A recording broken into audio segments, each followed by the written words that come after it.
Kita akan lanjutkan hadis nomor 434 pada kesempatan ini masih di bab harapan. Yang berbunyi dari Jabir radhiyallahu anhu, dia berkata, Rasulullah sallallahu alaihi wasallam bersabda, "Mathalus salawatil khamsi kamathali nahrin jarin ghamrin ala babi ahadikum yagtasilu minhu kulla yawmin khamsa marrat." Salah satu yang merupakan harapan teman-teman, ya, bagi setiap orang muslim adanya pembersihan dosa selain pahala yang dia panen dari sholatnya. Terjemahan hadis ini adalah, kata Nabi SAW, perumpamaan sholat 5 waktu adalah bagaikan sungai yang mengalir deras di depan pintu rumah salah seorang di antara kalian yang dari sungai itu dia mandi setiap hari 5 kali. Dan yang dimaksud di sini dengan al-ghamru, yakni banyak. Hadis ini salah satu hadis yang mulia dalam bab harapan, bagaimana setiap muslim pada saat dia sholat, ya, sehari 5 kali, subuh 2 rakaat, duhur 4 rakaat, asar 4 rakaat, maghrib 3 rakaat, isya, ya, 4 rakaat. Karena Allah subhanahu wa ta'ala, dia akan panen dalam bentuk pahala pada hari kiamat ini. Pahalanya akan melimpah pada dia. Dan juga di dunia akan diberikan rezeki sebagaimana hadis nomor 433 yang sebelumnya kita bacakan tadi. Dan juga plus lagi akan membersihkan dosa-dosanya. Dan ini harapan yang luar biasa. Antara duhur ke asar, dosa apapun yang kita lakukan bisa dibersihkan dengan sholat duhur itu.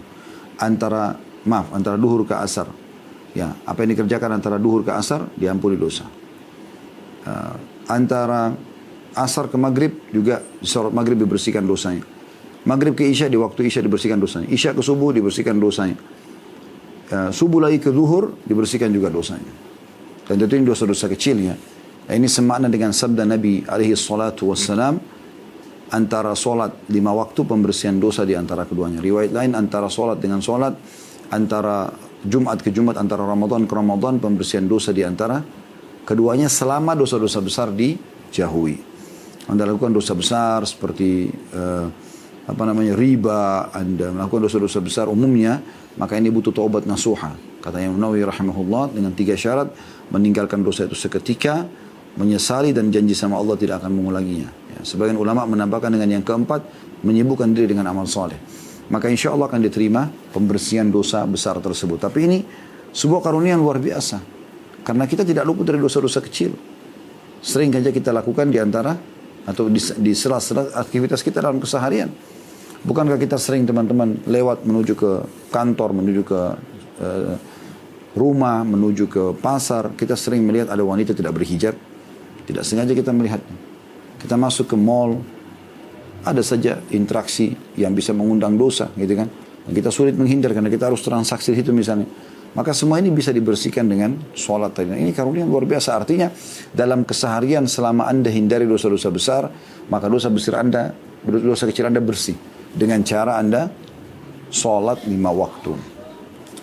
Pelajaran dari hadis ini yang pertama teman-teman sekalian adalah kemuliaan dan keutamaan sholat itu sendiri. Ya.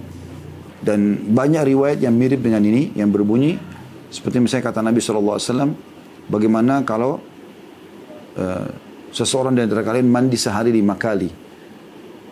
Apakah ada tertinggal dosa? Apakah ada tertinggal kotoran di badannya? Kata para sahabat, tidak ada ya Rasulullah. Sehari 5 kali mandi nggak mungkin ada. Kata Nabi SAW, begitulah perumpamaan 5 waktu sholat. Dia membersihkan dosa-dosa di antaranya. Gitu kan? Kemudian pelajaran yang kedua adalah bagaimana Nabi SAW memastikan di sini ada anjuran agar seseorang itu selalu menjaga juga mandi. Ya, walaupun di sini membahas tentang keutamaan sholat ya. Tapi Nabi SAW memberikan perumpamaan tentang masalah mandi. Artinya orang beriman dianjurkan untuk menjaga badannya, kebersihannya. Dan bagaimana Allah subhanahu wa ta'ala memberikan kita rasa gerah, keringat. Ya. Dan kita tidak nyaman dengan itu. Bahkan kadang-kadang ada iritasi di kulit karena kita misalnya telat ganti baju misalnya. Ada jerawat, ada ini dan segala macam. Tapi pada saat kita habis mandi kita merasakan segar, kita merasakan nyaman, kita lebih percaya diri. Kita selamat dari penyakit-penyakit kulit. Maka berarti memang mandi itu bagian daripada hal yang dibutuhkan oleh manusia. Tentu asal tidak berlebihan. Tapi di sini disebutkan perumpamaan sholat 5 waktu seperti orang mandi 5 kali sehari. Berarti orang mubah saja untuk mandi. Bahkan bisa menjadi sunnah kalau Anda niat untuk merawat tubuh. Dan bisa menjadi wajib kalau Anda dalam keadaan junub ataupun mau bersuci dari haid dan nifas. Ya. Ini pelajaran yang bisa diambil gitu.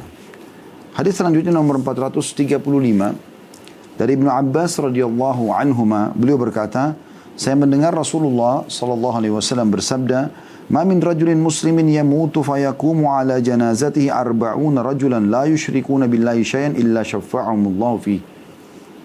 Tidaklah seorang muslim yang mati kemudian disolati oleh 40 orang laki-laki yang tidak menyekutukan Allah dengan sesuatu apapun, melainkan Allah menerima syafaat mereka terhadapnya. Hadis ini riwayat Muslim. Sebuah hadis lagi yang mulia berhubungan dengan bab harapan. Bagaimana besarnya harapan setiap orang muslim untuk memperbaiki keadaan dia menjadi lebih baik, untuk menjadi lebih saleh, untuk menjadi lebih berprestasi ya di mata Allah Subhanahu wa taala, dan bagaimana dia menyelamatkan dirinya di akhirat nanti. Ya, selain tadi kalau dia sholat 5 waktu dibersihkan dosa, sebelumnya setiap amal soleh yang dia kerjakan akan menjadi rezeki buat dia di dunia dan juga diberikan balasan di akhirat. Sebelumnya lagi kita lihat bagaimana orang yang syahadat tulus dari hatinya di hadis nomor 432 dia akan selamat dari siksa kubur, dan sekian banyak hadis yang sudah kita bahas dalam bab harapan ini. Maka ini salah satunya teman-teman sekalian. Artinya pada saat mati pun usahakan jenazah kerabat kita atau orang yang kita cintai itu disolati sampai 40 orang. Makanya dicari masjid jami yang besar, diberitahukan kepada kerabat sehingga mereka datang untuk mensolati tetangga ya. Apalagi kalau sempat disolati di sebuah masjid jami besar seperti Masjid Haram Mekah, Masjid Nabawi Madinah yang sudah sampai ribuan, bahkan puluhan ribu dan ratusan ribu orang yang sholat, itu luar biasa gitu. Perhatikan terjemahannya. Kata Nabi SAW, tidaklah seorang muslim yang mati kemudian disolati oleh 40 orang laki-laki yang tidak menyekutukan Allah dengan sesuatu apapun, melainkan Allah menerima syafaat mereka terhadapnya. Artinya Allah akan menerima doa yang mereka baca pada saat sholat jenazah itu, minta diampuni, minta dirahmati si mayit ini. Kan kita takbiratul ihram pertama kita baca Al-Fatihah tanpa iftitah, tanpa surah, itu kalau sholat jenazah. Takbir yang kedua kita membaca salawat Ibrahim, salawat yang kita baca di tahiyat. Dan takbir yang ketiga kita doakan si mayit, Allahumma ighfir lahu warhamhu wa'afihi wa'afu anhu wa akrim nuzra wasi' mudkhala waghsilhu bil ma'i wath-thalji wal barad, dan seterusnya ya. Kita baca cukup panjang doanya. Kita baca dia, kita baca itu, ya Allah ampunilah dia, rahmatilah dia. Allahumma ighfir lahu warhamhu wa'afihi wa'afu anhu, maafkan dia, ya, berikan dia keselamatan, ya. Wa akrim nuzulahu, dan muliakan kedudukannya. Wasi' mudkhalahu, luaskan pintu masuknya di kuburan, lapangkan kuburannya. Waghsilhu bil ma'i wath-thalji wal barad, cucilah dia dari dosa-dosanya dengan air, dengan salju, dengan air yang dingin ya.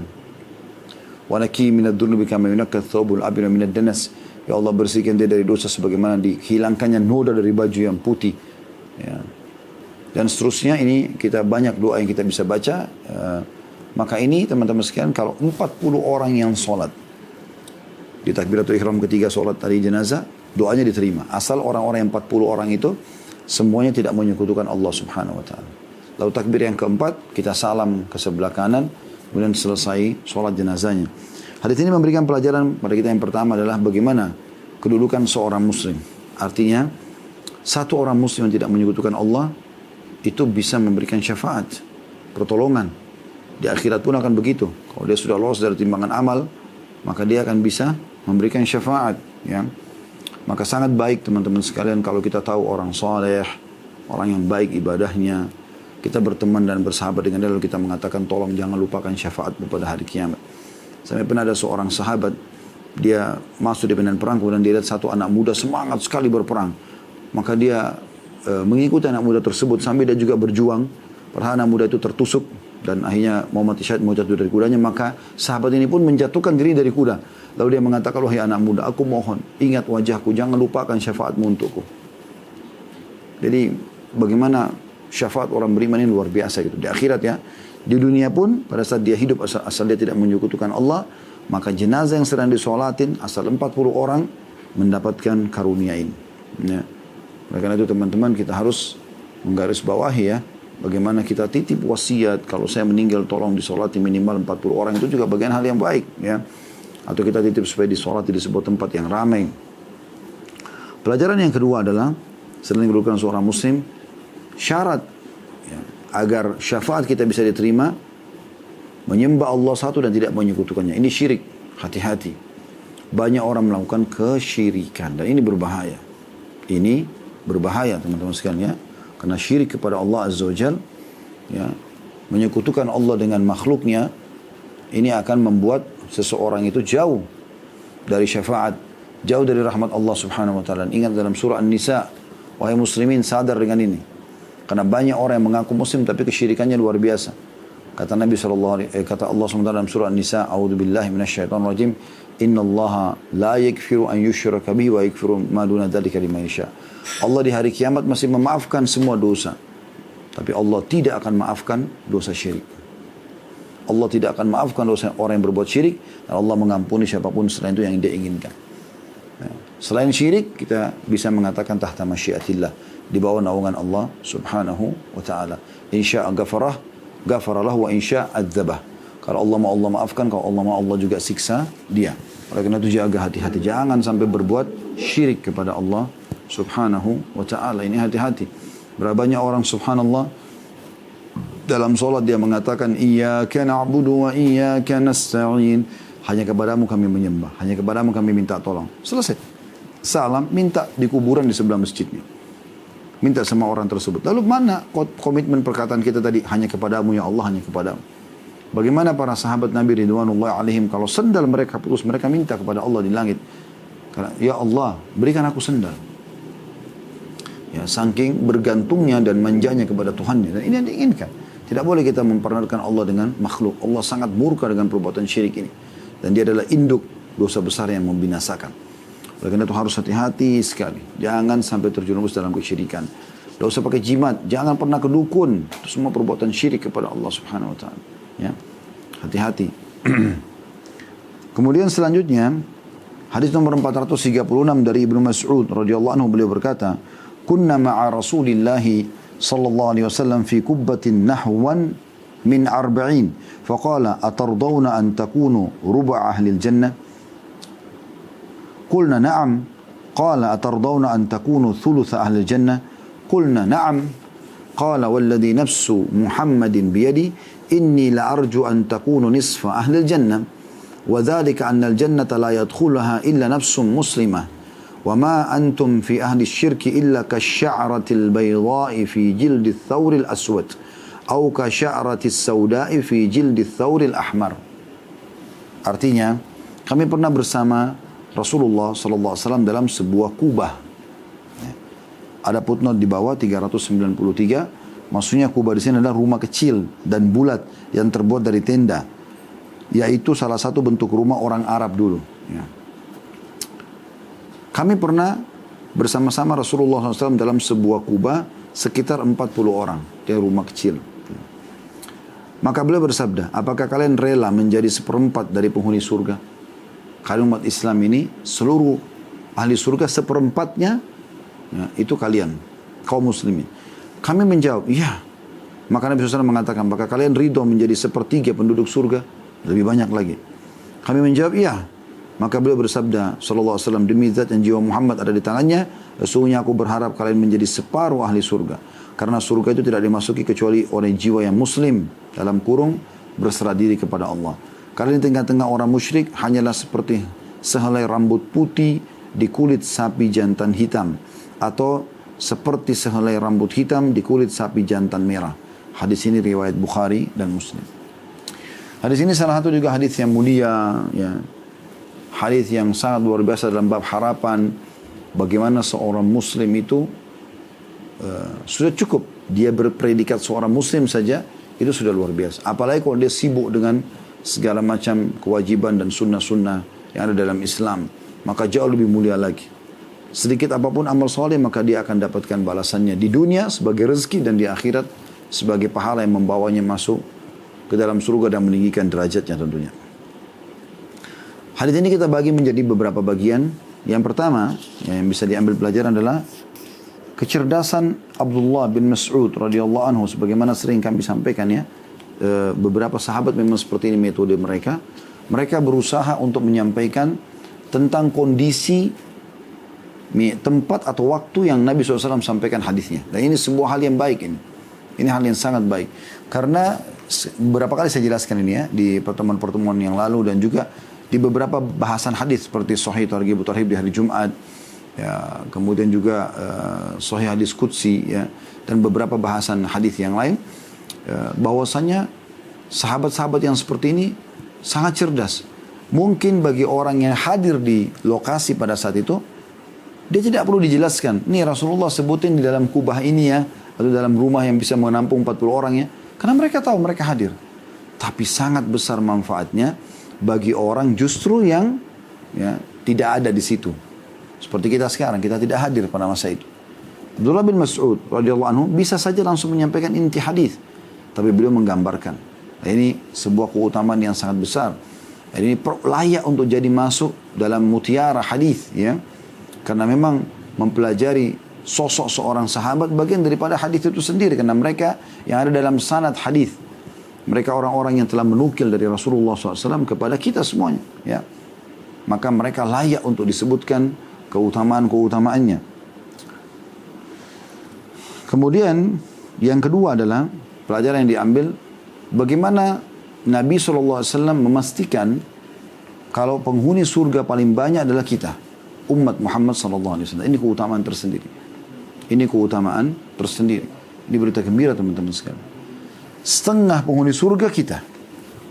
Bayangkan berapa banyak umat Islam yang masuk surga. Bahkan bisa dikatakan tidak ada satupun dari umat Muhammad SAW ya, melainkan dia akan masuk surga kecuali orang yang telah membatalkan keislamannya. Kalau orang cuma melakukan dosa-dosa yang memang mengharuskan dia masuk neraka dulu, keyakinan ahli sunnah wal jamaah dia akan masuk ke dalam surga setelah bersih ya, dosa-dosanya. Nah, ini sudah panjang lebar kita jelaskan di bab tentang surga ya. Bagaimana Nabi SAW menyampaikan nanti pada hari kiamat Allah akan mengeluarkan dari neraka orang-orang bahkan yang tidak tertinggal kecuali tinggal wajahnya saja. Kemudian mereka akan ditaruh di sungai kehidupan di depan surga sampai akhirnya mereka tumbuh seperti tumbuhnya tumbuh-tumbuhan yang masih lemah, yang seperti kalian lihat di tempat aliran air, warnanya hijau kekuning-kuningan gitu ya. Dan mereka dikenal dengan Utaqa'ur Rahman. Mereka adalah orang-orang yang telah dibebaskan oleh Zat yang Maha Pengasih ya. Seperti itu gambarannya. Kemudian teman-teman sekalian, pelajaran yang ketiga yang bisa kita ambil ya, adalah bagaimana orang-orang kafir umumnya memang lebih banyak daripada orang beriman. Ya. Sebagaimana potongan sabda Nabi SAW, وَمَا أَنْتُمْ فِي أَهْلِ الشِّرْكِ إِلَّا كَالشَّعْرَةِ الْبَيْضَاءِ فِي جِلْدِ الثَّوْرِ الْأَسْوَدِ. Bahwasanya kalian di tengah-tengah orang musyrik hanyalah seperti sehelai rambut putih di kulit sapi jantan hitam. Anda lihat kalau kulitnya sapi hitam, pekat semuanya. Ada satu bulu putihnya. Mungkin tidak kelihatan bulu putih itu. Artinya jumlah kita sedikit gitu. Walaupun jumlah umat Islam banyak, tapi banyak sekali orang yang kafir dibandingkan kalau ahli neraka dengan ahli surga. Ahli neraka lebih banyak jumlahnya. Dari zaman dulu ya. Dari zaman awal manusia, zaman Nabi Adam AS, maksudnya keturunan-keturunannya yang mulai kufur kepada Allah SWT itu sampai akhir zaman nanti, sampai hari kiamat, orang kafir lebih banyak daripada orang beriman. Secara kuantitas jumlah umumnya ya. Walaupun ada waktu tertentu nanti di mana umat Islam lebih banyak, seperti kasus pada saat Nabi Isa AS sudah membunuh Dajjal, maka semua akan masuk Islam di muka bumi pada saat itu. Tapi kan kita bicara ini secara keseluruhan, totalitasnya. Makanya kita dianggap seperti bulu putih di badan seekor sapi yang berwarna hitam. Kemudian dibalik juga kata Nabi SAW, "Au ka sya'ratis sauda'i fi jildi tsauril ahmar." Atau seperti satu helai bulu hitam yang berada di bulu sapi yang berwarna merah. Jadi ini menandakan memang orang-orang kafir lebih banyak. Dan itu wajar, itu umum terjadi. Karena kebanyakan manusia kufur kepada Allah SWT, disesatkan oleh syaitan. Oleh karena itu kita bersyukur kepada Allah Subhanahu Wa Taala karena Allah jadikan kita orang-orang yang diselamatkan. insya Allah kita hidup dan mati dalam keadaan Islam dan iman ya. Allahumma amin.